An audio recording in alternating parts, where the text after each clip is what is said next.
better already. Let's check out this video. We haven't seen a Doran video in quite some time. Let me pause the music, and we're going to get straight into this video. Here we go.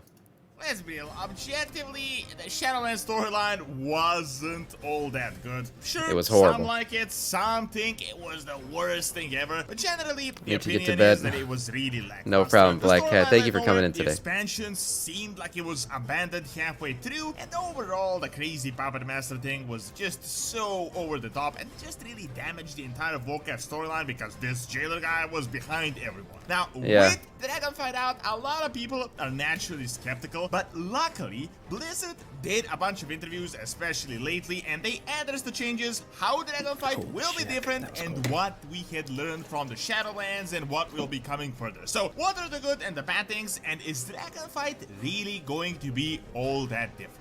So far, if you're looking for cheap games at amazing prices, check out this video sponsor, Gumby. Very nice. You can get everything from games to software, gift cards, and even get World of Warcraft Game Time and Dragonflight. You can get an even bigger discount with my code DORAN, so make sure to click the link in the description below.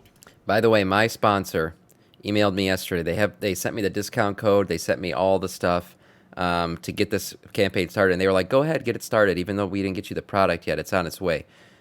And my response to that was, I don't want to tell my stream to buy anything that I haven't tried first.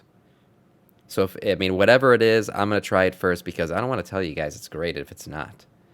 So maybe I don't like it. And honestly, the stream sponsor is probably not even going to watch the stream. So if I don't like it, I'm going to tell you guys. But if I think it's pretty good, I'm going to tell you guys that too. Even if I'm selling you guys suppositories, you best believe I'm going to try it first. I'm going to try it first. I'm just letting you know.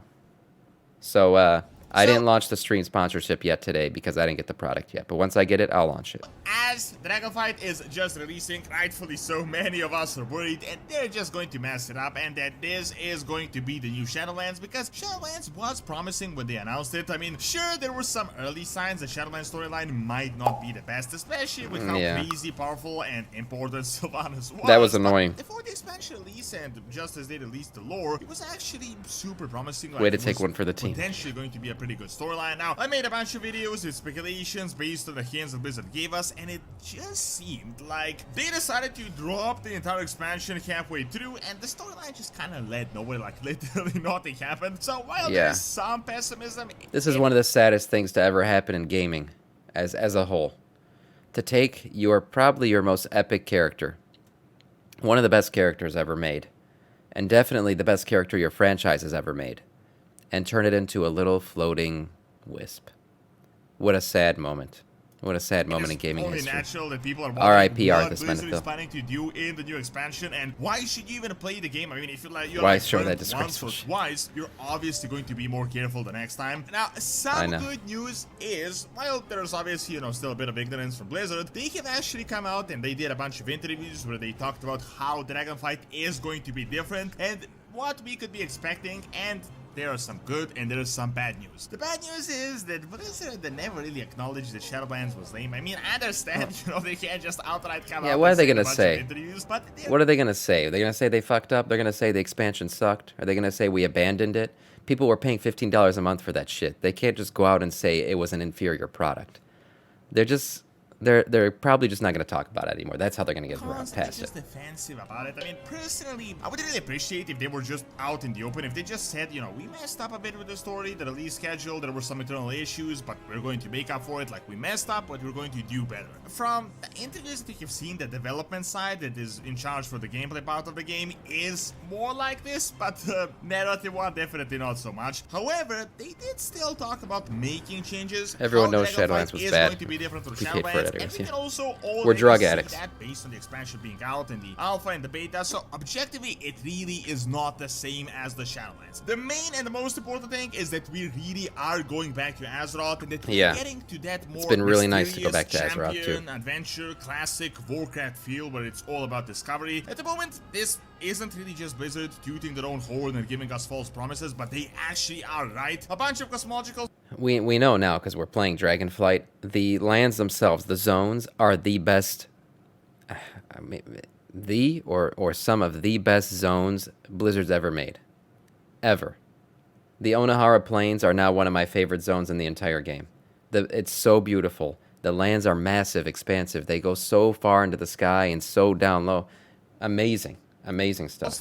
Is happening. There Far are superior to crazy Shadowlands. hints all over the place, but it does seem like most of the expansion will be us battling local enemies that are motivated or controlled by these higher beings, and this really is as World of Warcraft as it gets. They're creating new villains and seemingly interesting ones as well, but these villains are not like world destroyers that manipulated Sargeras and that destroyed like half the universe. I mean, this was literally how every single expansion was until recently. We were constantly battling the Legion until we finally faced them. In Northrend there was the Lich King, but also the old gods, and we were mainly just fighting regular enemies and these like local villains, while the cosmological crazies like the Titans or the Voidlords or whatever just kind of remained as an echo, something mysterious, something behind the scenes, something unreachable, but nonetheless there. This was the same, for example, just think about it, Mists of Pandaria. We had Yasharaj and his influence all over the continent. Morning, Conde. We had these crazy Shah that Azura's man is emotions, beautiful. the heart, the mantid in their culture, but we never just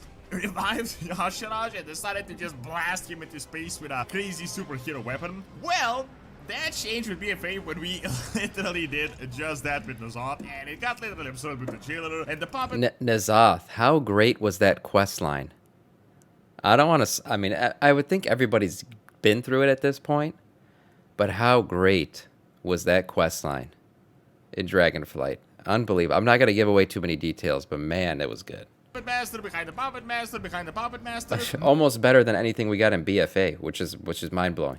Now, Blizzard is unfortunately still continuing. They aren't retconning this stuff, but they 100% are settling it down a bit, like they're turning the notch to the other side. The next point ties into this as well. The good thing they are doing is they're bringing the classical villains back. There is a ton of old god stuff, and just we've already seen of them all over the Dragon Isles with their minions, to the fact that Yogg-Saron corrupted Galakrond, to potential Primalist involvement, and just a bunch of other things. At the same time, the Titans are back, one of the biggest figures in the Warcraft universe. We need a Black Empire expansion. That we might lie to, that they haven't been telling the truth, and I gotta say, I am a bit skeptical about where they really are going with this, but I admit there's definitely some intrigue to the story. It could definitely be really interesting if they execute it right. Furthermore, what Blizzard is doing to make up for the storytelling is they're starting to make a bit more sense and just to think a bit more long-term. When you look back, Warcraft timeline is literally a mess. I mean, it's pretty much like the opposite of logical or a place that actually makes sense. It was like every expansion is like 1 year, and literally in the spread of like a decade, we had like 5 major, massive invasions. Never got a rest, which man. Is just, I mean, so ridiculous from a mortal perspective. I mean, yeah, so from Shadowlands into Dragonflight, there is in the lore, and it was talked about in the game, what was it, like 3 years or 4 years have passed?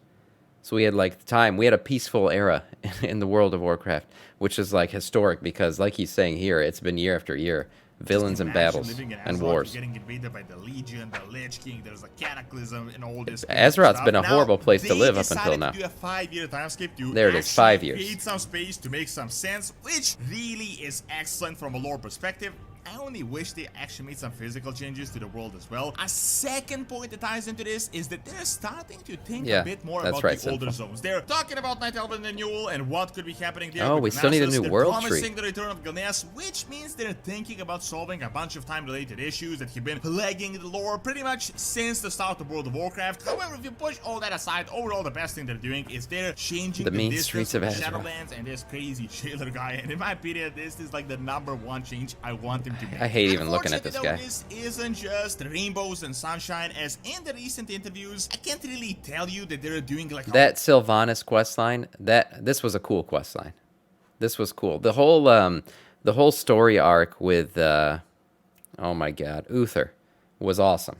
That was one of the better quest lines in the entirety of Shadowlands. In the recent interviews, I can't really tell you that they're doing like a 180-degree change, as now everything is going to be completely different. There are some bad news. There are some things I really don't like and that are not really all that excellent, but it's not really all that bad. So The first kind of minor thing, because this really is not, like, objectively, this is not an important lore issue, but it's the fact that they don't really want to admit it that annoys me. If you heard the recent interview about the Centaur retcon in DRAGONFLIGHT, they really don't want to admit, like, sorry, we're just retconning the story, like it didn't make sense. Retconning and Blizzard go hand in hand. Them, but instead, they just seem to be doing circles of explaining, but literally not saying anything. It essentially boils down to this, like the original lore, the Chronicle says the Centaur were created a few thousand years ago when a son of Cenarius and the elemental princess had children, and from this unholy union, the angry children, the Centaur, were born, which explained their aggressiveness and why they were so evil. Now, with the new lore, they're saying that this still happened, but apparently the Centaur are actually a native race to Azeroth. They existed thousands of years ago. They split into two, and the tame and the intelligent ones went to the Dragon Isles, while apparently the rest remained, like, battled each other and led themselves to extinction. And